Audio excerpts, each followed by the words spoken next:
In 1 year, nearly 13,000 lives were lost in speeding-related crashes. According to police reports, 37% of 16-year-old drivers in fatal crashes were speeding. If you want to end up in the hospital, speeding is the fastest way to get there.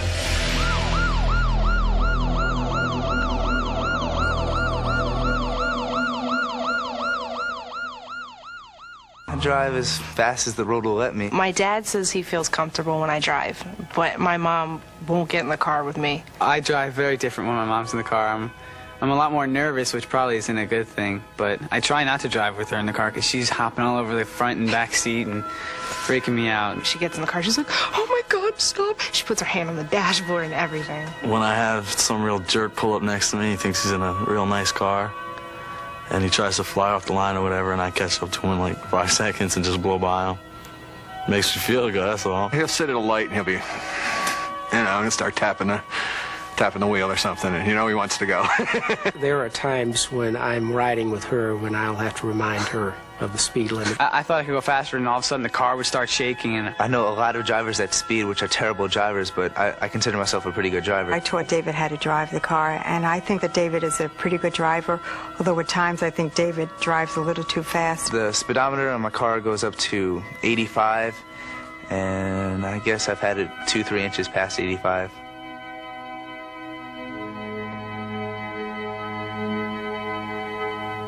The biggest thing I worry about when I'm driving fast is, I guess, getting a speeding ticket, because that would be the worst. My mother might take my car away from me. I don't think I'm strict enough with David, but I'm sure that David thinks that I'm too strict with him. she doesn't trust me as a driver. If I'm going 35 in a 30-mile-an-hour zone, she's like, grabbing the sides of the car. No, I can't do it only with my buddies in the car or alone. My girlfriend, she'll smack me, and, my dad, he'll choke me to death, I give some advice of being more patient.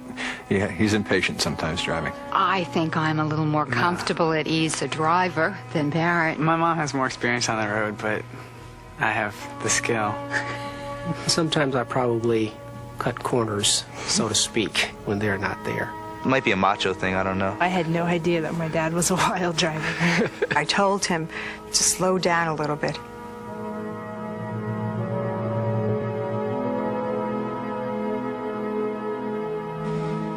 We all, teenagers, I guess, think we're invincible and we're never going to die, so.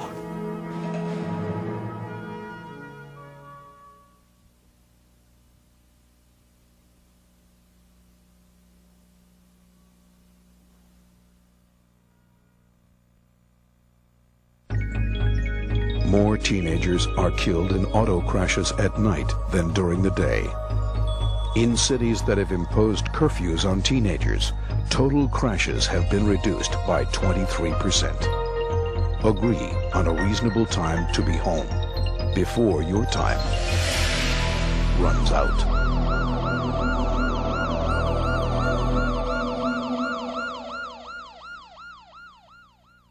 I think I can drive as well when it's dark as when it's light. The more you stay out, the more people crazier that are going to be on the road. I think there is a feeling of more sense of danger at night. I think people get a little bit crazier at night.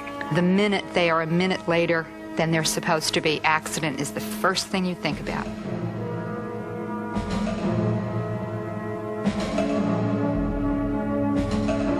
If we fight over curfews, it's usually over like a half an hour. It's nothing big. I don't recall any fights over curfews. I usually fight with Mom about curfews. I have a pretty good relationship with mine. He's been known to have trouble with his parents, sometimes also. Well, I don't have a curfew. I tell them when I'm going to be home, and they say that's fine, because I don't ever say, I'll be home at 5 or 6 or something. We don't have a specific curfew, but she does say I'll be home at 11 o'clock or be home at 1 o'clock, and, normally she's home within 15 minutes of that time, which is, pretty responsible. I'm too strict on him, yes. And you can see sometimes he blows up or he gets frustrated. In today's society, having your father drive you to a party is a no-no. I mean, it's no can do. Well, I just said that my curfew depends on where I go. But my dad said something different, so I'm confused. Most of the time I take him to the parties. And then he picks me up there. I mean, but except for one time where he had the nerve to come with a flashlight and shine it in my face saying, Mark, over here, over here. I don't think most parents know what their kids do, because if they did, they probably wouldn't let a lot of them out. In attempting to be good parents, you tend to be disciplinarians at sometimes. Whenever he goes out to a party, I like to know what time the party's over. For all the academic pressure that he puts on me, and and how well I am able to handle that responsibility, driving and going out and going to parties, he does not put too much trust in me.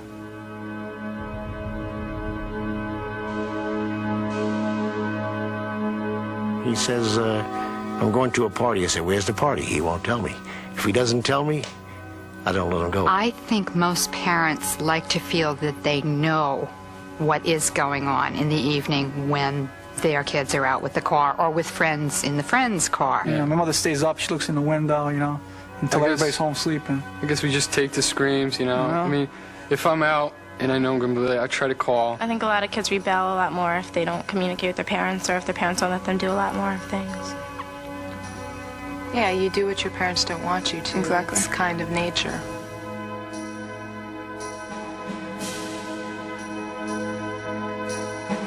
I mean, as much can happen between 10 o'clock and 12 as between 12 and 2 or whatever. That's the reality.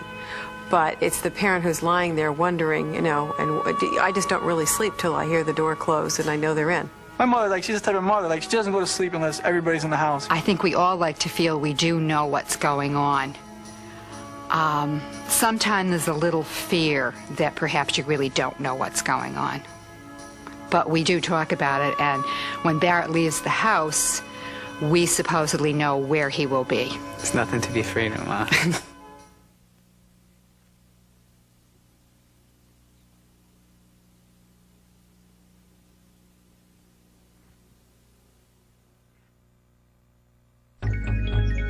$6,800 spinal cord injuries, 179,000 cases of brain injury, 630,000 facial injuries in 1 year. Protect yourself. Wear your safety belt.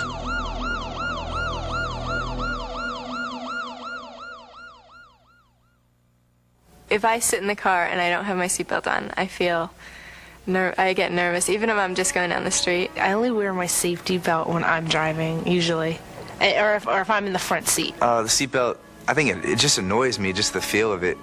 So I never really wear it. David always wears a safety belt. I think it's more important for the passenger to wear the safety belt, because right in front of me, I have the steering wheel, and if I hit something, I'm going to see it first, and I'm just going to brace myself.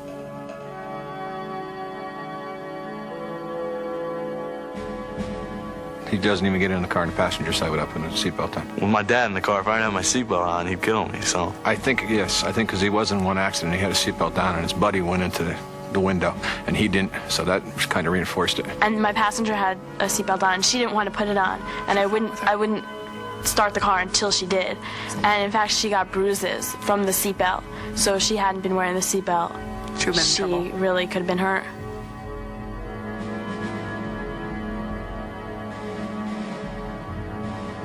I feel uncomfortable forcing people to put the seatbelts on if they don't want to. Recently, I've been driving with a few of my friends, and I make it a point to wear a seatbelt. A lot of my friends don't wear seatbelts, so why should I? We make everybody wear their safety belts. Front and They don't back. have to be reminded, they just automatically put them on. He doesn't like wearing seatbelts. Because he feels that if he ever ran off of a bridge or had to get out, then it might be stuck, and he has a fear of that. I was stopped here in Stanford, and I didn't have my belt on, and the cop said, put your belt on here.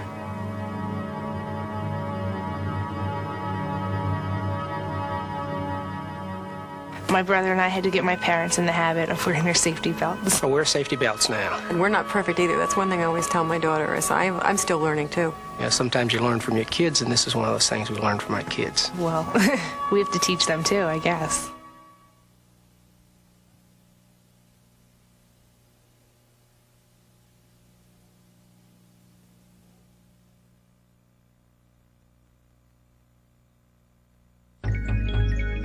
Alcohol is present in more than 40% of all fatal car crashes.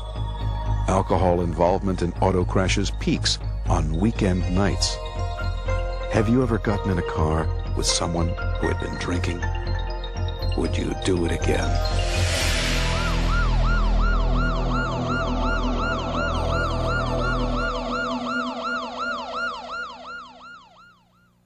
Chris always came home when he was supposed to. In fact, I figured he'd be home about 10:30, between 10:30 and 11:15, and he was killed at 10:25 by a 16-year-old drunk driver. I was involved in an alcohol-related crash. This is the car driven by a drunk driver that hit me. This was the car I was driving. Chris was my youngest son, and never gave me any trouble. I was injured so severely that when my parents finally got to the hospital, the doctors told them to make plans because I wasn't expected to make it through the night. I was driving down the Long Island Expressway after drinking a lot of beer. The drunk driver crossed the center line. He was trying to pass 4 cars on a corner at night. I'd been drinking all afternoon and into the evening. My husband and I were waiting, and it's getting after 11, and I never did give Christopher a curfew because he was always home at the time he was I felt was reasonable.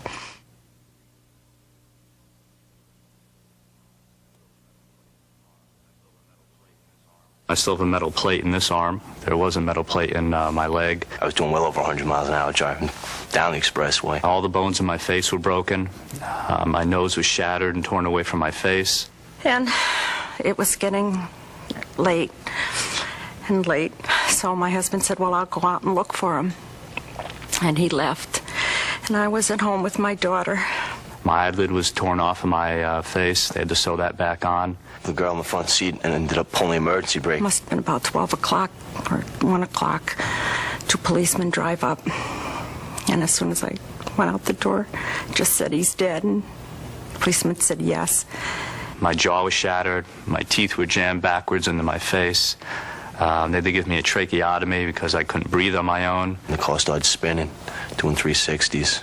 And I said, drunk? And he said, no. And I knew Chris because Chris didn't. And I said, the other boy. And he said, yes. Because of the fact that my face was literally torn off of my skull, I've permanently lost a sense of smell and taste. He was 16 years old. He had a vodka bottle next to him. And I was passing cars going in reverse on the expressway. The physical therapy was 19 months, 5 days a week, 8 hours a day.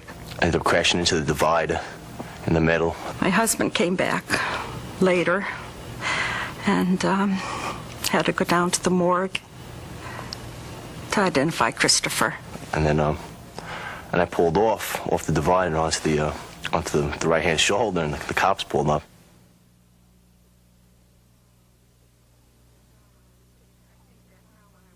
I think back now when I was sitting at home with my husband and we were waiting for Christopher to come home. The ambulance took him past our street. The cops pulled me over and they said, have you been drinking? And I had a bag of bagel chips, onion-flavored bagel chips in my car, so I ate a mouthful of them. And he's like, oh, breathe in my face, you know? So I gladly gave him a mouthful of onion bagel chips, you know? Some of the EMTs were schoolmates of Christopher and just couldn't handle it. So I'm still disabled for the rest of my life. So I was like, all right, got away with it again, you know?